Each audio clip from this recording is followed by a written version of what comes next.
दो समुदायों के बीच हुई हिंसक झड़प के बाद हालात अब पूरी तरह सामान्य नहीं हुए हैं। तनाव को देखते हुए प्रशासन ने अब भारत की सीमा से सटे इलाकों में भी सख्ती बढ़ा दी है। नेपाल के सुनसरी जिले के कप्तानगंज में हुई हिंसा के बाद सिर्फ सुनसरी ही नहीं बल्कि भारत की सीमा से लगे सिराहा जिले के संवेदनशील इलाकों में भी अनिश्चितकालीन कर्फ्यू लागू कर दिया गया है।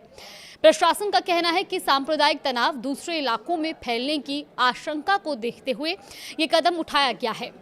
सिराहा के मुख्य जिला अधिकारी सुरेंद्र पौडेल ने गुरुवार दोपहर 2 बजे से अगले आदेश तक कर्फ्यू लागू करने के निर्देश जारी किए हैं और प्रशासन के मुताबिक जिला सुरक्षा समिति ने हालात की समीक्षा की है और इस समीक्षा के दौरान ये आशंका भी जताई गई कि इलाके में शांति व्यवस्था बिगड़ सकती है और विरोध प्रदर्शन या हिंसा फिर से भड़क सकती है। इसी वजह से संवेदनशील इलाकों में लोगों की आवाजाही पर प्रतिबंध लगा दिया गया है। कर्फ्यू का दायरा गोलबाजार नगरपालिका 3 के कसाहा खोला से लेकर चौहरवा चौक तक और फिर सैनिक चौक से रामप्रसाद तमांग जनता मल्टीपल कैंपस के आसपास के इलाकों तक रखा गया है। अब सवाल यह है कि आखिर नेपाल में हिंसा की शुरुआत कैसे हुई। दरअसल पूरा मामला 26 जुलाई की रात का है। हिंसा की शुरुआत सुनसरी जिले के देवानगंज ग्रामीण नगरपालिका के कप्तानगंज क्षेत्र से शुरू हुई और यहाँ दो समुदाय अपनी अपनी धार्मिक आयोजनों में व्यस्त थे। एक तरफ बोलबम यात्रा की तैयारी चल रही थी जबकि दूसरे समुदाय की तरफ से भी धार्मिक कार्यक्रम आयोजित किया जा रहा था।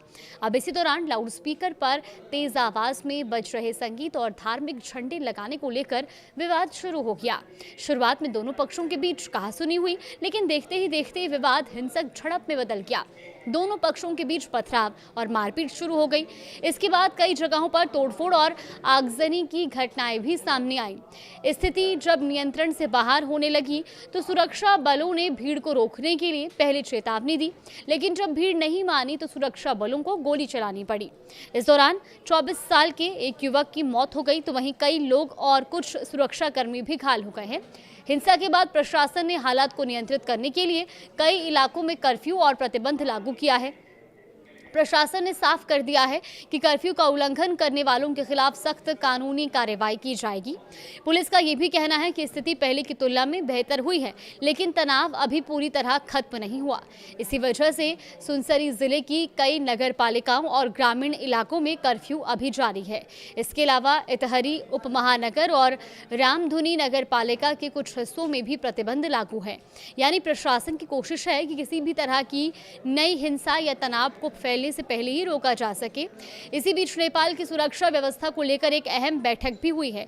नेपाल के प्रधानमंत्री की अध्यक्षता में राष्ट्रीय सुरक्षा परिषद यानी कि एनएससी की बैठक हुई, जिसमें सुनसरी की हिंसा और देश की समग्र सुरक्षा स्थिति की समीक्षा की गई। बैठक में सामाजिक सद्भाव और राष्ट्रीय एकता बनाए रखने पर जोर दिया गया।